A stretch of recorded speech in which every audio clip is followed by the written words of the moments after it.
name is Comrade Omaga E. Daniel. I am the founder and executive director of Beyond Boundaries Legacy Leadership Initiative, BBLLI.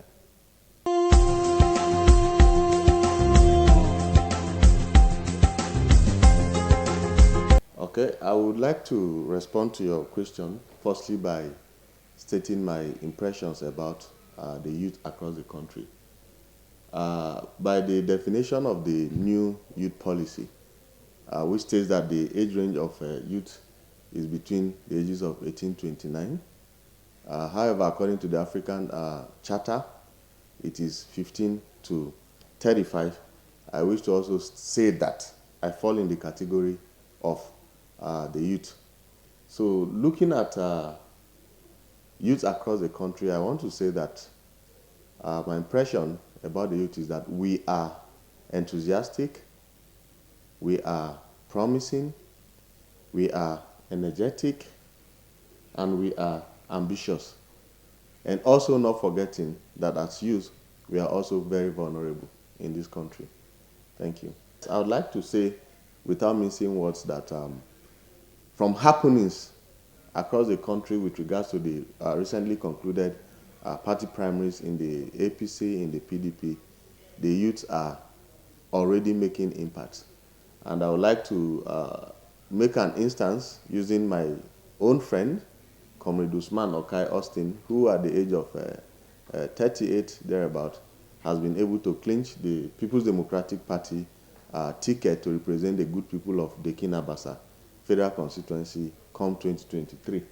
And if you look closely again, you see that in Kaduna, the likes of Bello El-Rufai, the son of the incumbent governor of Kaduna State, was able to win his primaries to represent the good people of Kaduna North in the Federal House of Representatives come 2023.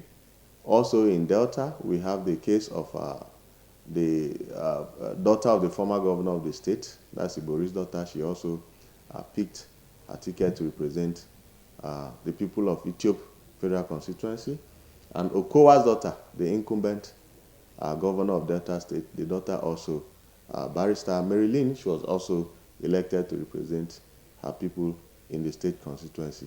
And then if you go to Oyo, which is Ibadan, the son of the former governor of Oyo State, Ajimobi, his son also clinched the party's ticket to represent his constituency at the level of the state. So going by this and some other ones that possibly had happened across the nation, it will be proper to say that the youth are already making impacts as far as political representation is concerned.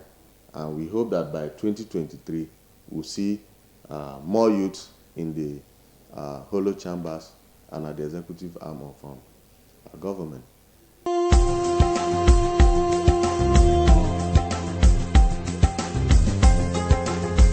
It is quite tasking.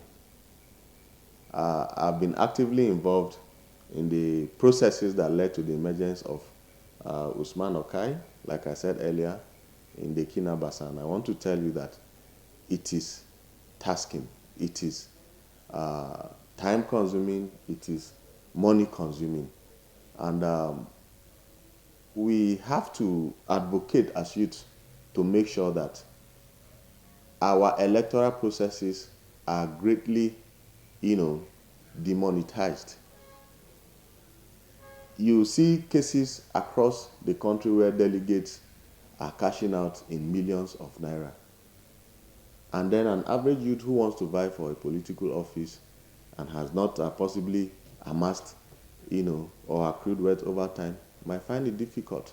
And that is why you see that even as I mentioned earlier, that youths had emerged across the nation. If you check the history, you see that they are more of children of those who are privileged, children of those who are in power, who already have the financial wherewithal. So the son of the common man does not really have a place as far as this electoral contests are concerned because of the level of financial burden that you have to bear. So we should focus as youth to depopulate the minds of the younger ones and even the elderly ones to let them see reasons why we have to tone down on our demands. And I want to financial demands from politicians who seek elective offices. And these are one of the reasons why sometimes when they get into power, we complain about their inadequacies. Because somebody who spends or who has spent billions of naira to clinch a particular position will have to recoup his or her money. So it is advised that we tone down on our demands as a people from politicians when they come to meet us for electoral contests.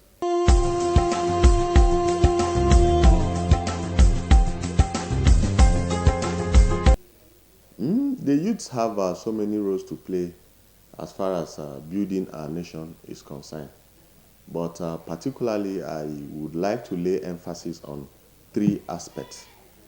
Now, you agree with me that the likes of former President Olusegun Obasanjo, Yakubu Gowon, Nnamdi Azikiwe, and so many of them held very critical positions in this country as youth. Some of them were in their 30s, in their late 20s. They were governors, they were ministers. Now, it goes further to show that the youth have a very critical role to play as far as national development is concerned. I would like us to look at it from this perspective, that when you build the youth, you build a nation. And going by this mantra, I want to say that, firstly, it is important that our youth seek for skills acquisition and capacity building. Now, they say the idle mind is the devil's workshop. When we get ourselves busy by engaging in crafts, meaningful crafts that would add value to us and to the system, we would have taken more criminals from the streets. And it is important that the youth also dissuade their minds from this get-rich-quick syndrome that has tended to scuffle the life out of the Nigerian system. Across the nation, internet fraud, is being reported on a daily basis. Yahoo Yahoo has become a norm, and people celebrate quick money now than working honorably to earn, resources. So, for us to build a nation, let us build our skills meaningfully, and then in turn contribute to the growth of our GDP. Then, secondly, for us to build the nation as youth, I would like us to eschew vices, social vices, drug abuse, terrorism, armed robbery, prostitution, corruption, especially the moral aspect of the corruption. We need to, eschew some of these vices for us to be able to be meaningful to our country and to humanity in general. Then, lastly, if you notice across the nation, there has been a rising spate of religious intolerance. Recently, in one of these northern states in Sokoto, a lady was lynched. And I think that is the height that we shouldn't even take religion to. If it has gotten to the point of we trying to kill ourselves, it is not encouraging.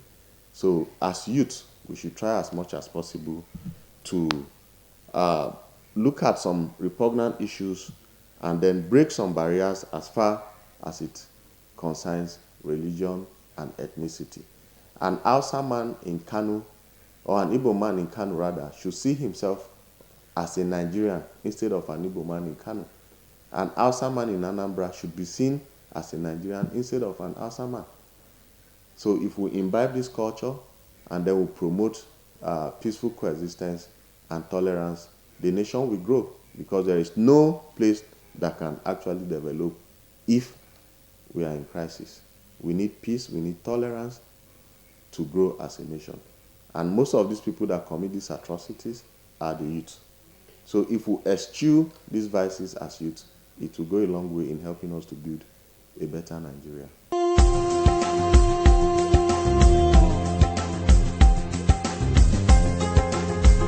The youth have a very big role to play in the 2023 general election. According to INEC, in the recently conducted, voters registration exercise, about 15.7 million persons that were registered, 9.2 of these persons fall in the age range of 18 to 34 years. And if you check, that indirectly translates to about 59% of the voting population that we will have in 2023. So I want to say that particularly the youth have a deciding role to play as far as 2023 general elections is concerned. With the population, with the voting population, with the awareness that has gone far and wide across the nation, if we harness these opportunities and utilize them effectively, we can decide particularly on who our president, our governor, in whatever level, we can decide who we want to actually represent us if we use it well. And to advise the youth as we approach the 2023 general elections, I would like to tell us, I said us because I also fall in the category, that we are not just the leaders of tomorrow, but the partners of today. So it is important that every youth, wherever you are, across the grassroots, in the cities, wherever you are, it is important that we all participate in the elections come 2023. And then, instead of being on the social media to always antagonize, cast aspersions on personalities and parties, I think it is more important that we organize ourselves more than we antagonize. Form groups, form associations, advocate for democratic best practices at all levels. And then when it is time for 2023 elections, we have to also tell ourselves that this is not the time to carry guns. It should be the time for us to carry our PVCs and then vote for leaders based on credibility and not because of ethnic or religious inclination. Irrespective of where a particular leader comes from, we should vote for such a person because we know the person is credible. And in doing that, I think we'll be able to foster more harmony and tolerance as a people, and it will get us more united to advance the Nigeria that we so desire.